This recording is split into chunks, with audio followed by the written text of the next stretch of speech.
Toothpaste দিয়ে মাত্র 5 মিনিটে মুখের ব্রণ ও কালচে দাগ বা রোদে পোড়ার দাগ খুব সুন্দরভাবে দূর করুন এই ঘরোয়া রেমেডি দিয়ে একবার বানিয়ে দেখুন। নমস্কার বন্ধুরা, মালবিকা কিচেন উইথ ভিলেজ ফুডে আপনাদের সবাইকে স্বাগত জানাই। ছোট ছোট ছেলেমেয়েরা এখন একটা জিনিস নিয়ে খুবই ভুগছেন এবং চিন্তায় পড়ে গেছেন, সেটা হলো ব্রণ। ব্রণ আমাদের আর কি মনে হয় যে কি করলে ব্রণটা মুখ থেকে চলে যায় আর হবে না। আজ আমি ঘরোয়া রেমেডি এমন একটি শেয়ার করব, ব্রণ দূর হয়ে যাবে কিছুদিন মাত্র ব্যবহার করলে। আর তারপরে দেখবেন আমাদের চোখের কোলে একটা কালো স্পট পড়ে, সেই স্পটটাও খুব সুন্দরভাবে দ্রুত কাজ করবে এবং স্কিনটাকে উজ্জ্বল ঝকঝকে চকচকে আনতে সাহায্য করবে। আশা করছি আপনাদের এই ঘরোয়া রেমেডিটি খুব সুন্দর কাজে লাগবে। তো প্রথম থেকে শেষ পর্যন্ত দেখার অনুরোধ রইল। এখানে নিয়েছি কলগেট, আর এই কলগেট আমি মনে করি আমার প্রায় বন্ধুদের বাড়িতেই থাকে। এই দেখুন, এখানে আমি যতটা প্রয়োজন ততটা নিয়ে নেব। যেমনই আপনারা এই রেমেডিটা বানাবেন ঠিক ততটাই নিয়ে নেবেন। আমি আর দিদি ব্যবহার করব বলে এই এতটা পরিমাণে কলগেট নিলাম, আপনারা একটু কমিয়ে বাড়িয়েও নিতে পারেন, কোনো অসুবিধা নেই। এখানে নিয়েছি একটা শসা আর একটা হচ্ছে টমেটো। তো প্রথমত যেটা করব, এই খোসাটা ছাড়িয়ে নেব। আর শসাটা আপনারা একটু কচি দেখে নেওয়ার চেষ্টা করবেন। আপনারা শসাটা দেখে বুঝতেই পাচ্ছেন যে কতটা কচি ফুলবো। আমাদের এই রেমেডিটি বানানোর জন্য একটু কচি শসার প্রয়োজন। এটা নিয়েছি, এবারে এই শসাটাকে গ্রেট করে নেব।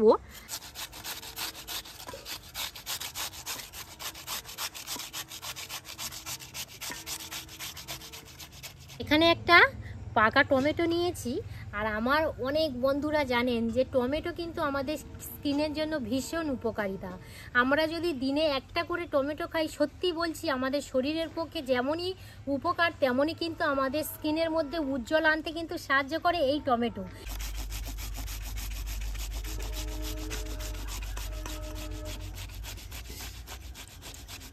শসা টমেটো এইভাবে গ্রেট করে নিয়েছি। এবারে আমাদের কি কি লাগবে সেটা এবারে দেখে নিন। ঠিক আমি এখান থেকে 1 চামচ এই শসার রসটাই আমার লাগবে। তো একটা শসা কিন্তু পুরোটা লাগবে না, একদমই অল্পই লাগবে। এই দেখুন, এখানে 1 চামচ শসার রস নিয়ে নিয়েছি।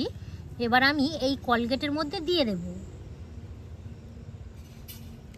সেম একই পদ্ধতিতে টমেটোর রসও ঠিক 1 চামচ লাগবে।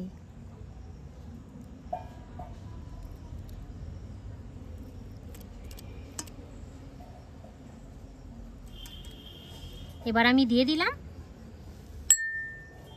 আর কিন্তু লাগবে না। মানে আমি একটা পাতিলেবু নিয়েছি, আর আপনারা সবাই জানেন যে পাতিলেবুর মধ্যে ভিটামিন সি থাকে এবং অ্যান্টি অক্সিডেন্ট থাকে, আরও কিন্তু বিভিন্ন আর কি উপকারিতা থাকে। পাতিলেবুও আমাদের রান্নাঘরে যে গরম পড়ে গেছে, প্রত্যেক বন্ধুর বাড়িতে কিন্তু এই সময় পাতিলেবু থাকে। আমি একটু মেজারমেন্ট করে দেব। 1/2 চামচ পাতিলেবু রস হয়ে গেছে। এবার আমি দিয়ে দেব। সব কিছু উপকরণ ভালো করে এইভাবে মিশিয়ে নেব। দেখবেন কিছুক্ষণ ফাটার পর খুব সুন্দর একটা স্মুথ আর কি তৈরি হয়ে গেছে। খুব সুন্দর একটা ক্রিম তৈরি হয়ে গেছে, আপনারা দেখেই আর কি বুঝতে পাচ্ছেন। এই দেখুন, এই ঘরোয়া রেমেডিটি একদম পুরো রেডি হয়ে গেছে। তো এই রেমেডি মুখে আর কি ব্যবহার করার আগে কি করবেন সেই প্রসেসটা এবার আপনাদের সঙ্গে শেয়ার করব। গোলাপ জল নিয়েছি। ওই রেমেডিটা যখনই আপনারা মুখে লাগাবেন, ত্বকটাকে একদম পুরো পরিষ্কার করে নিতে হবে, কোনোভাবে যাতে ময়লা না থাকে। তো এখানে আমি এবারে এই গোলাপ জলটা মুখের মধ্যে একটু স্প্রে করে নেব।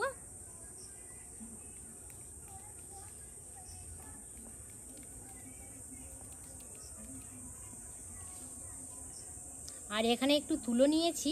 এবারে ভালো করে যে মুখের মধ্যে যে ময়লাগুলো থাকে সেগুলো খুব সুন্দরভাবে পরিষ্কার করে নেব। দিদি বলো, তুমি এবার স্প্রেটা করে নাও। দাও। হ্যাঁ, নাও।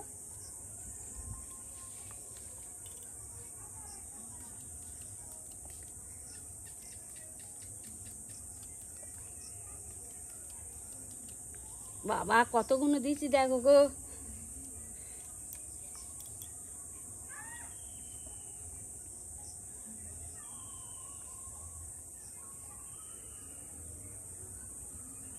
এই দেখুন তুলোটা দেখে আপনারা বুঝতে পারছেন একদম পুরো সাদা তুলে একদম কালো হয়ে গিয়েছে।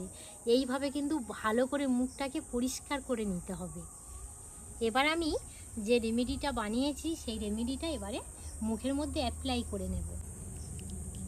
এবারে ঠিক এখান থেকে নিয়ে নেব, নিয়ে এইভাবে দিয়ে দেব।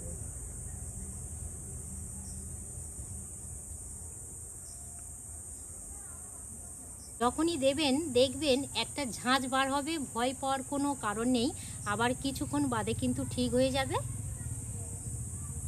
তো আমি কিন্তু এই রেমেডিটা বানিয়েছি যেসব বন্ধুদের মুখে আর কি ব্রণ আছে, তো সেই জন্য।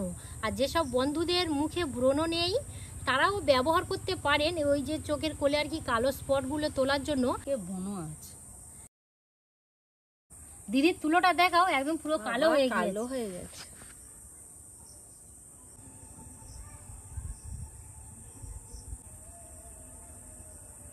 একটা পাত্রের মধ্যে একটু বরফ নিয়ে নিয়েছি, এই এবারে বরফের মধ্যে একটু নরমাল জল দিয়ে দেব। আর কি ফ্রিজে জল ছিল না বলে একটু আর কি আইস টুকরো দিয়ে দিলাম। মঞ্জুদি আর আমি এই ঘরোয়া রেমেডিটি খুব সুন্দরভাবে মুখের মধ্যে অ্যাপ্লাই করে নিয়েছি। হ্যাঁ, এখানে আমি একটা কথা এবারে বলে রাখি, দেখুন সবার স্কিন কিন্তু সমান নয়। দেখবেন আমার অনেক বন্ধুদের গোলাপ জলও সহ্য হয় না স্কিনের মধ্যে। সেম আমি যে রেমেডিটা বানিয়ে ব্যবহার করলাম, আবার দেখবেন অনেক বন্ধুদের হয়তো স্যুট হবে না। তো আপনারা বানিয়ে একটু আগে মুখের মধ্যে অ্যাপ্লাই করে নেবেন, তাহলেই কিন্তু আপনারা বুঝতে পারবেন যে আপনাদের স্কিনের মধ্যে স্যুট হচ্ছে কি হচ্ছে না। 5 মিনিট পর ফিরে এলাম, আর এই দেখুন খুব সুন্দরভাবে শুকিয়ে গেছে। এইভাবে হাত দিচ্ছি, হাতের মধ্যে কিন্তু একটু বলে লাগছে না। এই দেখুন খুব সুন্দরভাবে শুকিয়ে গেছে।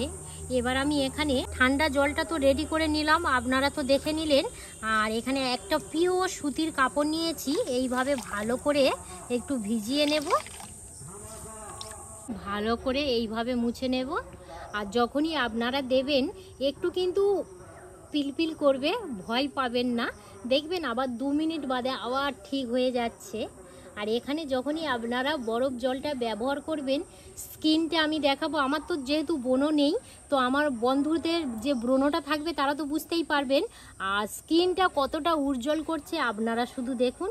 এই দেখুন কত সুন্দর উজ্জ্বল করছে, দেখুন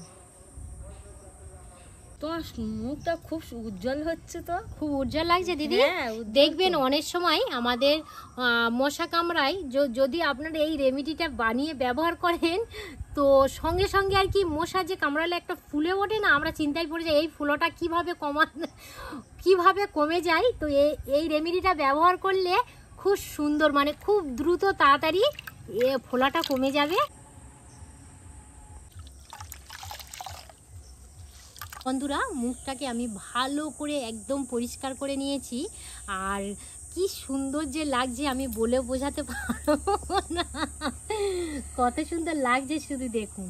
এই দেখুন, তো এবারে মঞ্জুদি আর কি মুখটাকে পরিষ্কার করে নেবে। তো আমার কাছে বাহ, খুব সুন্দর, তো খুব ভালো লাগছে, খুব ভালো লাগছে। ফ্রিজের জল আর এই কলগেটের মধ্যে যে ঠান্ডাটা আর কি থাকে, হ্যাঁ খুব সুন্দর লাগছে না মঞ্জুদি? ঠান্ডা তো, হ্যাঁ ঠান্ডা। তো ওই চোখের আর কি আমাদের দেখবেন অনেক সময় কালি পড়ে, তো কালিটাও কিন্তু খুব সুন্দরভাবে দ্রুত উঠে যাবে। কত সুন্দর পরিষ্কার হয়েছে দেখো। আর একটা তোমারও হয়েছে, একটা সেন্ট বার হয়েছে না গো মঞ্জুদি? আর এই দেখুন মঞ্জুদির ত্বকটা দেখুন কত সুন্দর, একদম চকচকে ঝকঝকে হয়ে গেছে, আর নরম সফট লাগছে, তাই না দিদি? খুব সুন্দর লাগছে, দেখেছো? তো যাই হোক, তো আমার বন্ধুদের কাছে একটাই রিকোয়েস্ট, আপনারা বাড়িতে এই রেমেডিটি বানিয়ে ব্যবহার করবেন। তবে স্কিনের জন্য আমি বলছি ওই জন্য যে আপনারা কিন্তু একটু চেক করে তারপর ব্যবহার করবেন।